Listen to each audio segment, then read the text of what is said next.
Good morning, wrestling fans. Welcome to PWR Today. It is finally Friday, July 30th, 2021. The man they call Meathead, Matthew Thomas. He is the Matthew Thomas to watch for all of July.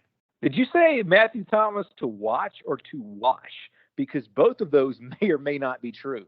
Well, it depends on if you're the child of Ashton and Mila, because you're not getting washed every day. I don't know about that, but speaking of washing, we are a great podcast to listen to in the shower. The days that I do not actually participate in this podcast, I actually listen to you and Linda while I'm in the shower.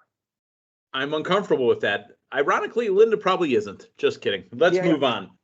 Well, here's the thing though. Like a lot of times we do a crisp 20. Sometimes we go over a little. So I think if you used as a, if you kind of use us as a shower timer, you're probably going to get nice and clean.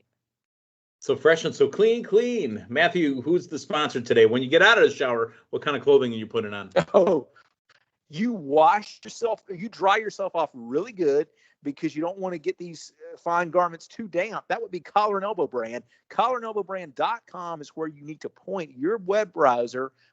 Any web browser you want to use will get you there. Enter promo code LindaK, LINDAKAY. Save yourself 10%. And you can actually buy yourself some more towels and washcloths with that. Let's talk about a little bit of news here before we go any further. The Olympics are going on right now, right? I've been told. And there's a certain spectator limit that they were going to have as far as the Olympics. A lot of the events have no one there. You know what the hottest ticket in Tokyo right now is with the Olympics around? It's actually professional wrestling. I don't know if you heard about this. No, I don't know that I have. I was going to say curling, but I think that's a winter thing.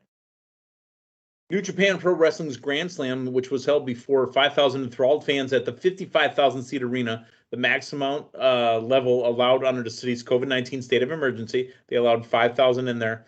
2.5 weeks, the city plays host to the world's highest profile sporting event. So, we talked yesterday morning about Lance Archer going out there. He's going to be wrestling at a New Japan Pro Wrestling show, and they're probably going to have exactly 5,000 people there.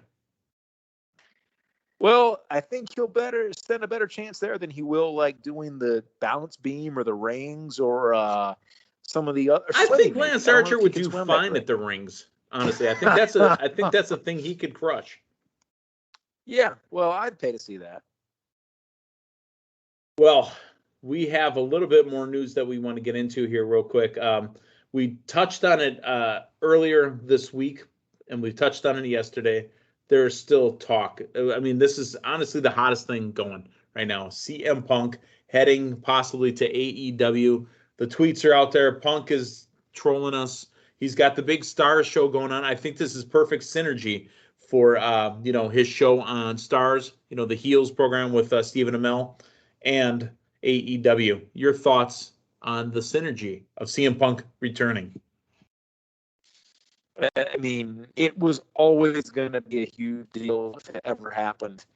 And I mean, it cannot be understated how big of a get it is for AEW if it does in fact happen.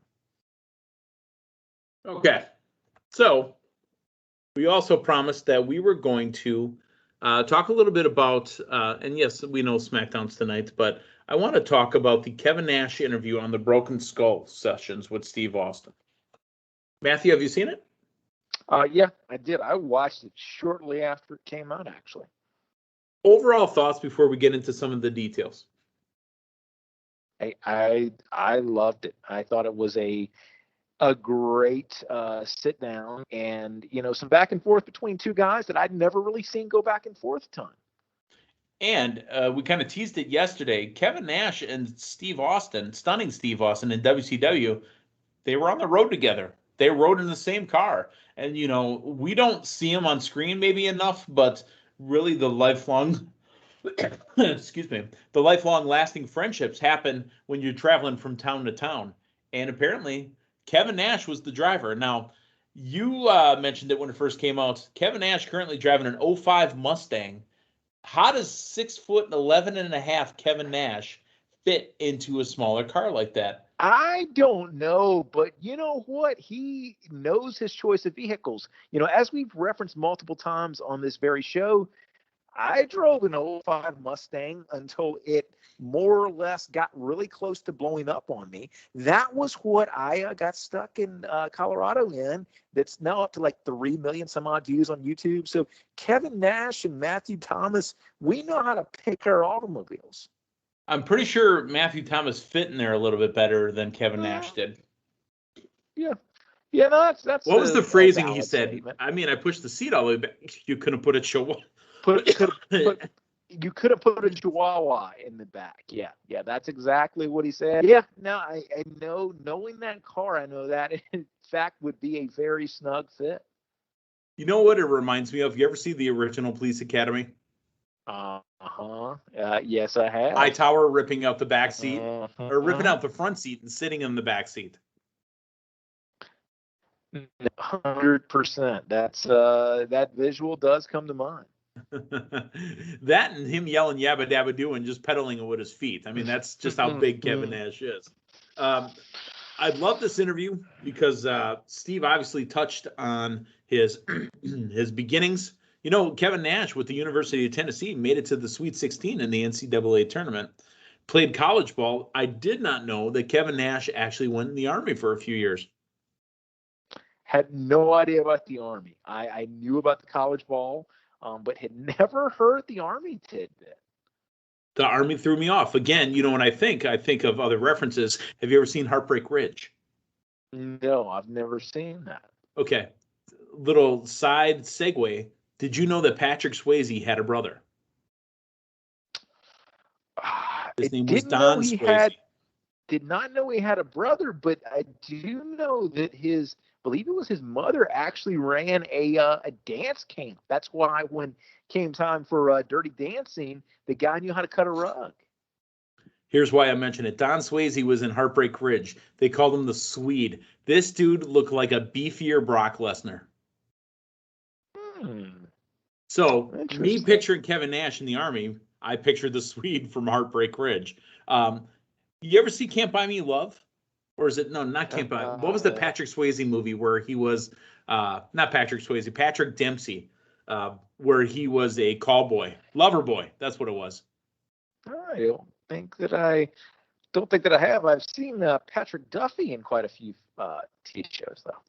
Patrick Duffy was once the leg of a monster in South Park. I mean, who wouldn't expect that to pop up on his IMDb? Let's move on. So they talked about everything that he did, and it was Barry Windham that really kind of got him into the business. And, you know, I love hearing these stories, of the different stories about how they get into the wrestling schools or the camps, the old school guys. And basically, it's almost the same story everywhere. They run them ragged for whatever amount of money, and if you don't like it, you don't show up, and they made the money. So out of the group that showed up, you know, Kevin Nash called it sodomy. But for his, you know, getting beat up, shows up the next Monday morning, and they yell in the back, "Hey, one of them came back. It's the big one."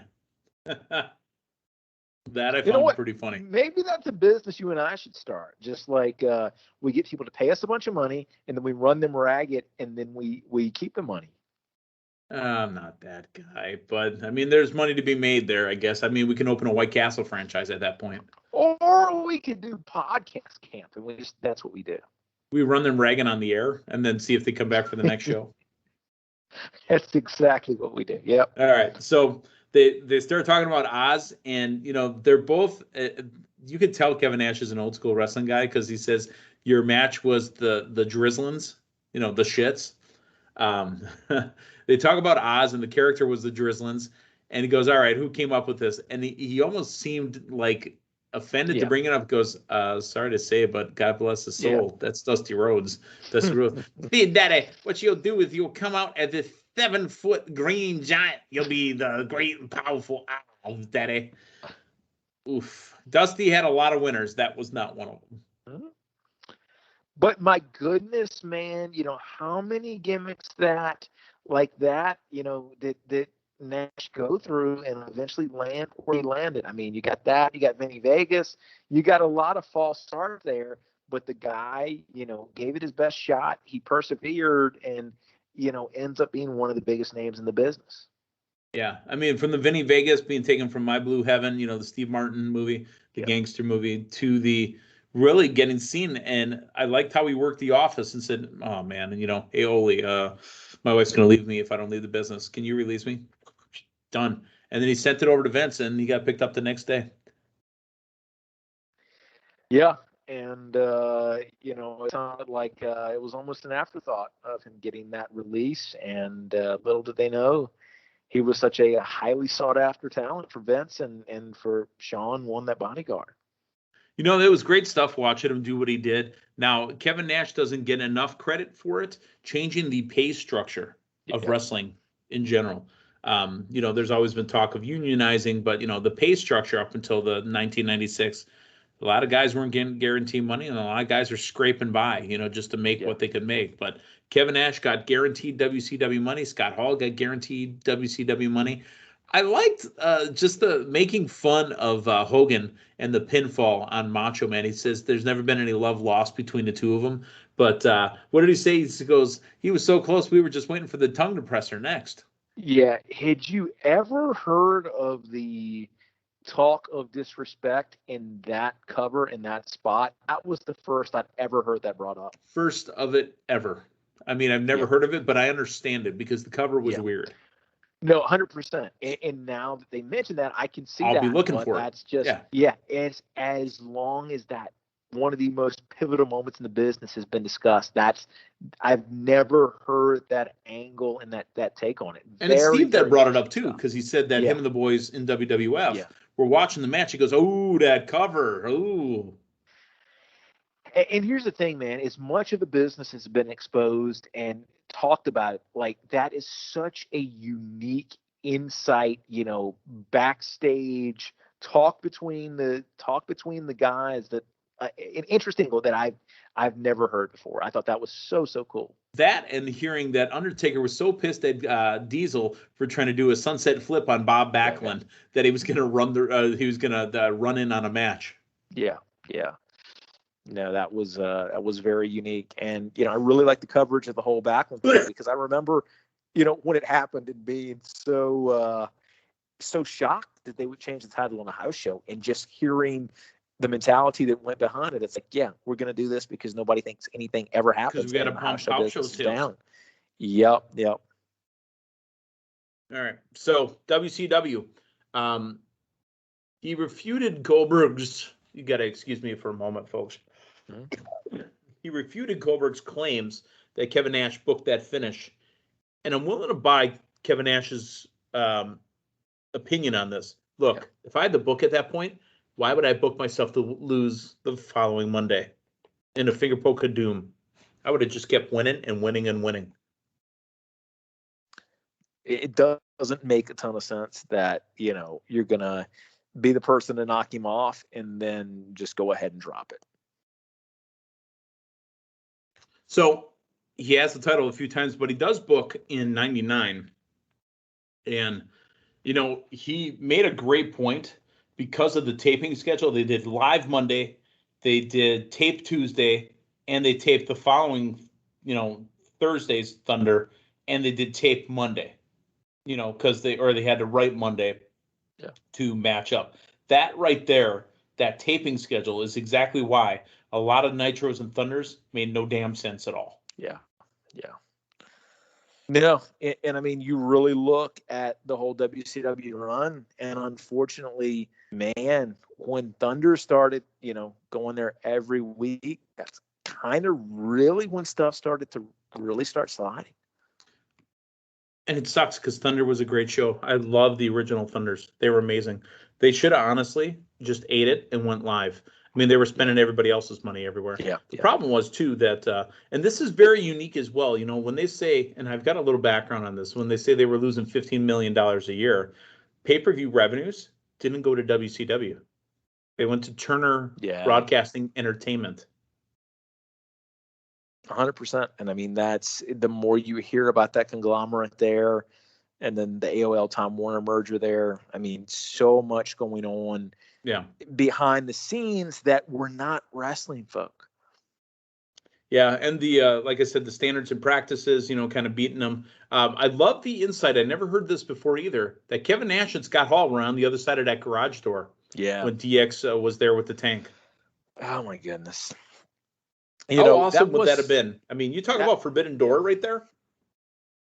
That was such a pivotal moment as it stands now, and then you hear other things that could have potentially, pursued, could have resulted from that. My goodness, what an interesting night in the business. Unbelievable. I think that was Hartford. No, they were in Virginia. Norfolk Scope. Yep. Yeah, they were in Norfolk. That's right. So you were a young Matthew Thomas in that area going, wow, this is cool. They're going to beat each other up. Yeah, I wish I was there so I could walk through one of those forbidden doors. Say hi, young Matthew Thomas. Your thoughts on the NWO story? Now, he was right. I don't feel anybody WWF at the time wanted NWO in the building, more so than WCW, because you had established guys. Yeah. And unfortunately, 02, I think it was. So much goes back to where the contracts were at, and so much goes it was specifically back to 02 because No Way Out was Milwaukee, Wisconsin, where they debuted. And this is after the invasion. And I just, in a lot of ways, man, I think if you could have held out with the invasion storyline until you got everybody out of contract, that invasion with NWO, I think, is much different than it was with what they were able to put up, with the initial invasion angle. It's just so much, unfortunately, so much missed opportunity there with the whole invasion and the subsequent, NWO run in 02. Really, really was. And it didn't get talked about much, but, you got Stone Cold working Scott Hall at WrestleMania that year. Yep. And it just, that WrestleMania 18 was probably one of the biggest WrestleManias of all time. Look at the names that are on that list. Yeah, and you could have potentially gotten, I guess 18 you had Hogan working Rock, right? Hogan Rock. Yep. Well, Hogan Rock was I don't think that was WrestleMania. 18? Yeah, just looking at that, it's like, you had Austin and Scott Hall, but you could have Jericho Triple H was the main event. You could have had your Austin Hogan there, Yeah. So, all the different matches that you had, but I want to go back real quick, talking about how Nash, and you could tell just in his giddy, just childlike laughter about how he goes, for the booking, I'm going to need an extra $450, on that, just a book. He goes, we lived off my booking commission. The rest of it just went to bank. Well, hey, and here's a take home for everybody, listening to this or watching that. Situation like that, you throw it out there, the worst thing they can do is tell you no. Yeah, pretty much.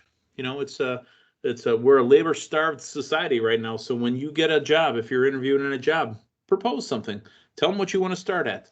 If they tell you no, you'd always get a job somewhere else.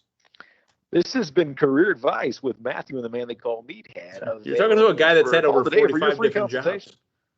You're talking to a guy that's had over 45 different jobs. So is that the correct number? Oh yeah. Yeah. I've been everywhere, man. Yeah. Matthew Thomas. Kevin Nash is a 2-time WWE Hall of Famer. And it's funny that Vince McMahon, apparently 30 minutes up into inducting him in for the first time, said, it's not too late to dye your hair. So speaking of that, and speaking of the Kevin Nash look, there's a throwaway line that if you blink, you'll miss it in there. But based on my interpretation of it, they flashed up a picture of him. You said it twice, actually, Matthew. I know where you're going. Yeah, you said it twice, actually. Yeah. I believe he compared his current aesthetic to that of Robert E. Lee. It's a person I never would have thought of, but when I see it, I have a hard time unseeing that side by side now. Uh-huh. Well, he said he always wanted to work as a gray wrestler, as a silver wrestler, or white wrestler, or whatever. And let's talk about Impact real quick. Look at the amount of people they had in there. Impact was doing, per Nash, 2 4s, 2 5s. They were doing good numbers back then. It's just that, and he makes a great point. During Impact, all you saw was MMA or whatever. What was the Bellator? That's what it was. Yeah. You saw Bellator cross promotion. Yeah. You never saw TNA ads anywhere else on the network throughout the rest of the week. 100%. And TNA, man, I think the name TNA hurt them. And then, when you have to shift away from that, is it Impact or is it TNA? Is it TNA Impact?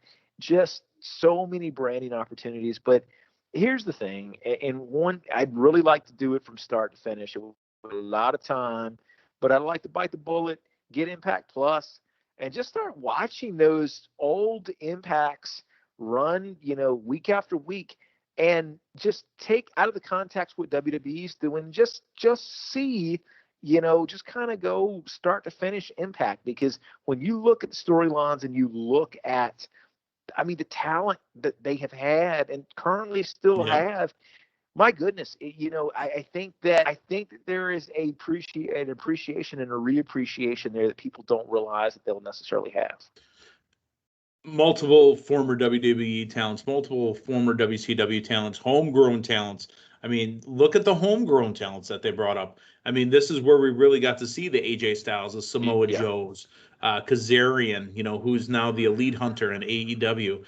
Guys like Christopher Daniels, just multiple talents, Jay Lethal, all these guys, amazing talents. And they gave those guys the baton, in some cases, a decade before WWE did. Yeah. Well, again, tonight we got Smackdown. I know we're going to be building towards whatever's happening with Roman Reigns, John Cena / Finn Balor, because Balor's challenge was accepted, Cena's was rejected. We're going to find out more tonight on SmackDown. So for Matthew Thomas, I'm the man they call Meathead. Hey, thanks for stopping by. Have a good week. So long, everyone.